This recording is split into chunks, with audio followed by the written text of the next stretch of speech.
नमस्कार, स्वागत है आपका जागरण बिजनेस पर और मैं हूं आपके साथ मोहिनी त्यागी। आज के समय में हर कोई निवेश के वो ऑप्शन ढूंढता है जिससे उसे कम समय में बेहतर रिटर्न मिल सके।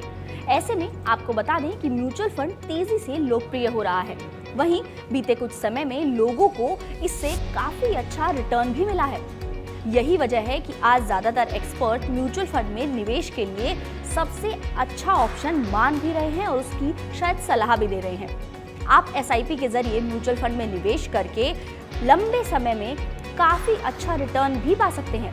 बता दें कि आप म्यूचुअल फंड में निवेश 500 रुपए से लेकर 1000 रुपए से भी शुरू कर सकते हैं। तो अगर आप भी म्यूचुअल फंड में निवेश करने का मन बना चुके हैं तो इससे पहले यानी कि उसमें इन्वेस्ट करने से पहले आपको कुछ जरूरी बातों का ध्यान रखना बेहद जरूरी है। तो चलिए आपको उन बातों के बारे में थोड़ा बता देते हैं जिन पर आपको गौर करना जरूरी है ताकि बाद में आपको इसका पछतावा ना हो। तो इन्वेस्टमेंट से पहले आप अपनी रिस्क लेने की क्षमता को जान लें। इसके साथ ही स्कीम को चुनने से पहले ये भी ध्यान रखें कि जो स्कीम आप ले रहे हैं वो आपके बजट के अंदर ही आए और इस बात का खास ख्याल रखें कि शेयर बाजार में निवेश हमेशा जोखिमों के अधीन होता है। तो स्कीम से जुड़ी या किसी फंड से जुड़ी जो भी टर्म्स एंड कंडीशंस हैं उन्हें ध्यान से पढ़ें। म्यूचुअल फंड की स्कीम का सिलेक्शन करने के बाद स्कीम को जारी करने वाली कंपनी की भी पूरी तरह और अच्छी तरह जानकारी प्राप्त कर लें।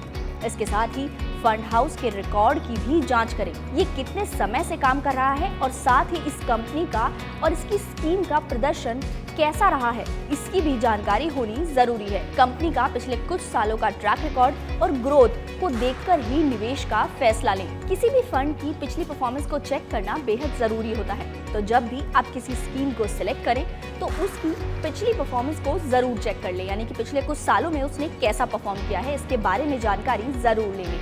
फंड के परफॉर्मेंस में आए उतार चढ़ाव पर भी आपको ध्यान रखना होता है, यानी कि पिछले कुछ सालों में फंड में कितना डाउन आया है और उसने कितने % का रिटर्न दिया है वो भी आपको चेक करना जरूरी है। तो फंड की परफॉर्मेंस को लगातार मॉनिटर करें कुछ समय तक और रेटिंग एजेंसियां फंड्स को रेटिंग देती हैं, इस पर आप उसकी रेटिंग भी चेक कर सकते हैं। इसके साथ ही एंट्री और exit load, asset management charge और एक्सेसरीज रेशियो जैसे खर्चों को फंड में निवेश करने से पहले ही जरूर उनके बारे में जांच लें और पता कर लें। इसके साथ ही किसी फंड का एक्सपेंस रेशियो 1.5% से ज्यादा हो तो उसमें निवेश करने की सलाह सही नहीं है, यानी कि उसमें निवेश करना सही नहीं माना जाता है। निवेश करने से पहले किसी कैटेगरी के फंड में कितना निवेश करना है ये तय करना जरूरी है और यही होती है आपकी फाइनेंशियल प्लानिंग कि जितना आपका बजट है उस हिसाब से आप उस फंड में निवेश करें। और इसके साथ ही आप फाइनेंशियल एक्सपर्ट्स की सलाह भी ले सकते हैं जो आपको इस बारे में और ज़्यादा जानकारी और अच्छे से जानकारी दे सकते हैं। तो अगर आप भी निवेश लंबी अवधि के लिए करते हैं तो एक्सपर्ट्स का ऐसा मानना है कि उसमें रिटर्न की उम्मीद ज़्यादा होती है, यानी कि शॉर्ट टर्म में पैसा कमाने की बजाय आप अगर लंबी अवधि के लिए निवेश करें तो एक्सपर्ट्स ऐसा मानते हैं कि उससे रिटर्न कमाने की उम्मीद ज़्यादा होती है। और हाँ, म्यूचुअल फंड भी बाजार के जोखिमों के अधीन है, तो इस बात का ध्यान रखें कि जो उसकी टर्म्स एंड कंडीशंस हैं, जो उसकी रिलेटेड चीज़ें हैं उनको अच्छी तरह से जांच लें, परख लें और उसके बाद ही उसमें निवेश का फैसला लें।